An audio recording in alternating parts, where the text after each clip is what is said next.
কি রে মেঘলা, আয় আয় আয়, বস বস রে। কি রে তোর মুখটা তো শুকনো শুকনো দেখাচ্ছে কেন রে?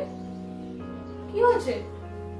মাসি, ডাক্তার বলেছে মায়ের চিকিৎসার জন্য অনেক টাকা লাগবে। তুমি বলো এত টাকা আমি কোথা থেকে পাবো?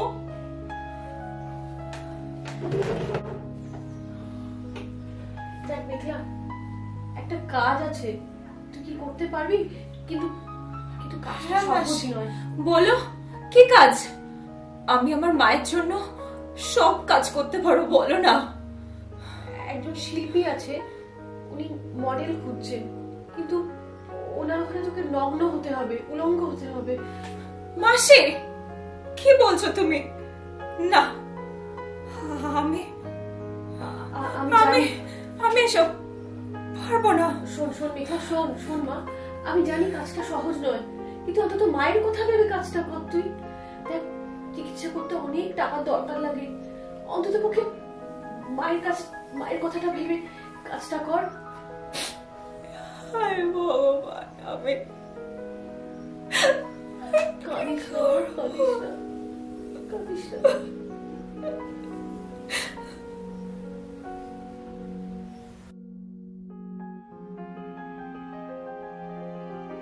বাবু, হ্যাঁ, এটাই মডেল। ও জানে তো কাজটা? হ্যাঁ বাবু, ওকে আমি সব বুঝিয়েছি। বাবু, মেয়ে খুব সরল সাদা, শুধুমাত্র মায়ের জন্য এই কাজটা করতেও রাজি হয়েছে। তা মা, তুমি কি জানো তোমাকে কি করতে হবে? হ্যাঁ জানি, মাসি সব কিছু বলেছে। বাহ, ভালো।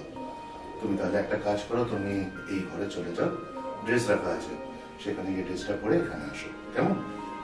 ঠিক আছে। শোনো, ভয় পাস না, একদম ভয় পাস না। তুই এখানে অনেক সম্মানের সঙ্গে কাজ করতে পারবি। মনে রাখিস, তুই এই কাজটা কিন্তু শুধুমাত্র তোর মায়ের জন্য করছিস, বুঝেছিস? ভালোভাবে কাজ করিস মা, একদম ভয় পাবি না, কেমন? শোন, আমার না অনেক কাজ আছে রে, আমি এখন আসি। তুই ভালোভাবে কাজ করিস, ভয় পাবি না, ভয় পাবি না একদম।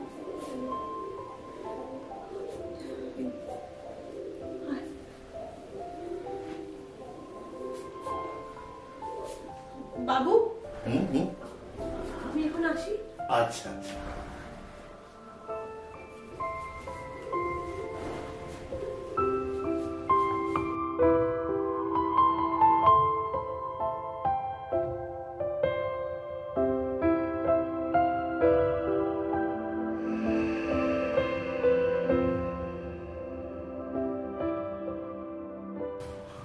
মেঘলা মা, ভয় পেও না, এখানে তুমি নিরাপদ। এটা শুধু কাজ, আর্টের জন্য। আমার খুব অস্বস্তি হচ্ছে। দেখো মেঘলা মা, এটা আর্ট, আর তোমার শরীর ক্যানভাসের গল্প বলবে। তুমি তুমি যেমন আছো তেমনই সুন্দর, ঠিক আছে? তবে তোমার লজ্জা ধীরে ধীরে চলে যাবে এবং তুমি আমাদের এই শিল্পের অংশ হিসাবে পরিণত হবে। ঠিক আছে।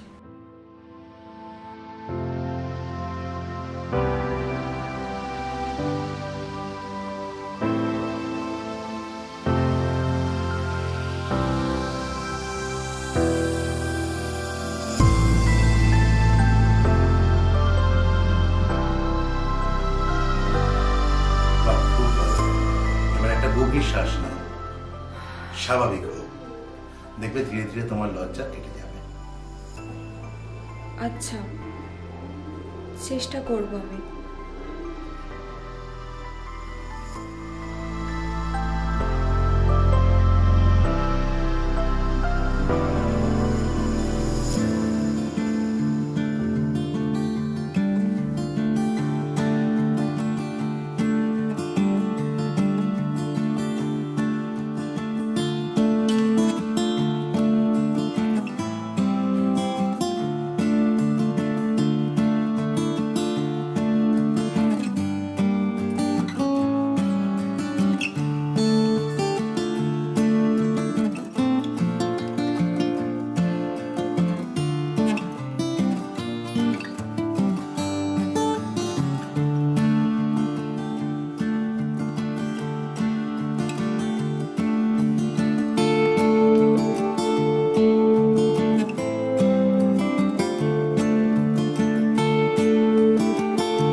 শিল্প সৃষ্টি ধৈর্য আর সম্মানের ব্যাপার। আমি এখানে শুধু তোমার সৌন্দর্যটা ফুটিয়ে তুলেছি।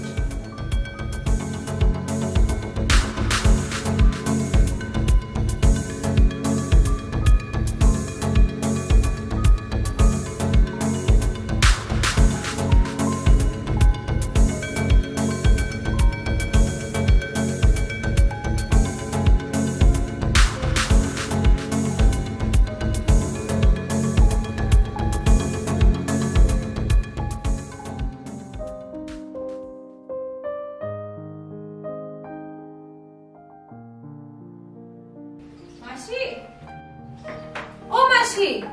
কে মেঘলা? হ্যাঁ, আয় আয়, বস বস বস।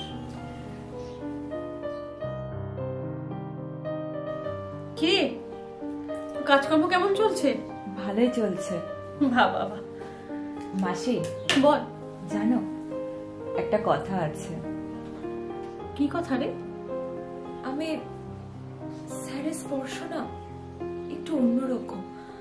আমি তার প্রতি একটা টান অনুভব করছি। মেঘলা, এইসব তুই কি বলছিস মা? তুই কি 50 বছর লোকের প্রেমে পড়লি নাকি?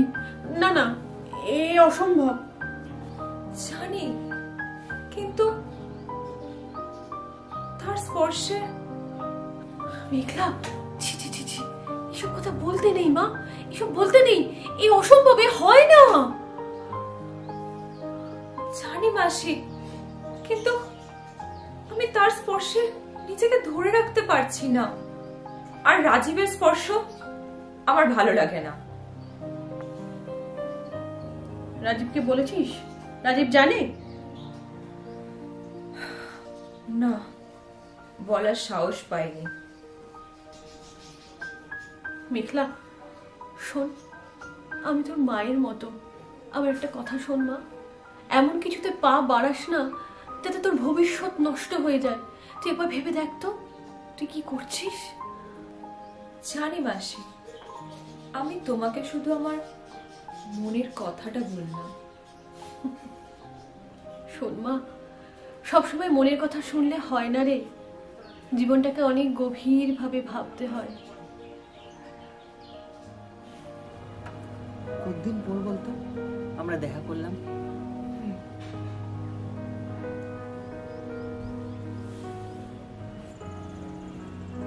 মেঘলা, তুই আমাকে এড়িয়ে যাচ্ছিস কেন বলতো? কিছু না রাজীব, আমি একটু ব্যস্ত। ব্যস্ত নাকি তুই ওই লোকটা প্রেমে পড়েছিস? তোর বন্ধু আমাকে সব বলেছে। এটা কিন্তু ভুল করছিস। তার জীবন আর তোর জীবন সম্পূর্ণ আলাদা। এটা আমাদের সমাজ মেনে নেবে না। তুই এটা ঠিক করছিস না। আমি এখন যাচ্ছি, আমার তাড়া আছে। ঠিক শোন না, আছে? শোন না বাবু, শোন না, একটু থাকি, একটু থাকি না, আমার বস না। ভালো লাগছে না, ছাড়ো। মেঘলা, মেঘলা, যাস না।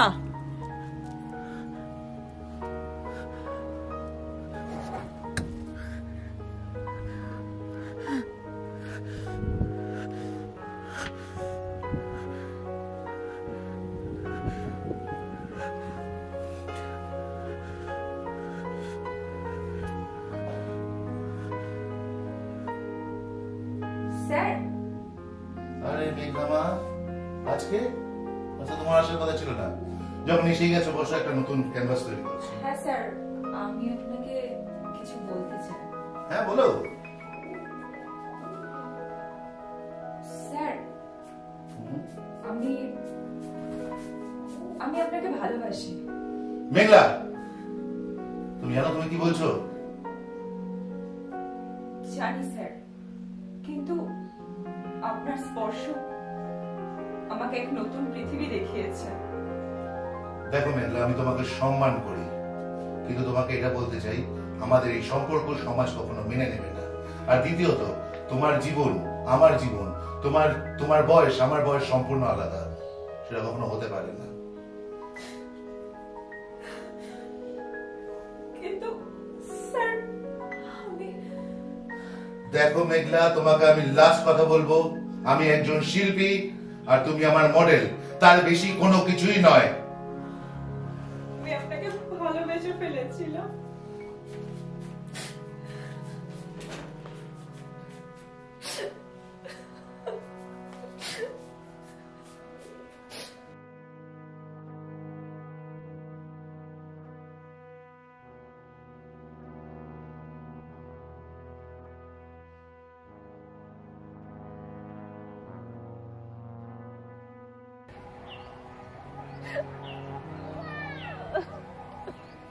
মেঘলা, মেঘলা, তুই ফিরে আসবি তো? হ্যাঁ, আমি ফিরে আসতে চাই রাজীব, কিন্তু কিন্তু আমি আমি নিজেকে নিজেকে ফিরে পেতে চাই রাজীব। সব পাবি, আমি আছি তো, আমি আছি। আমরা সব নতুন করে আবার শুরু করব, আমি আছি। চিন্তা নেই বাবা।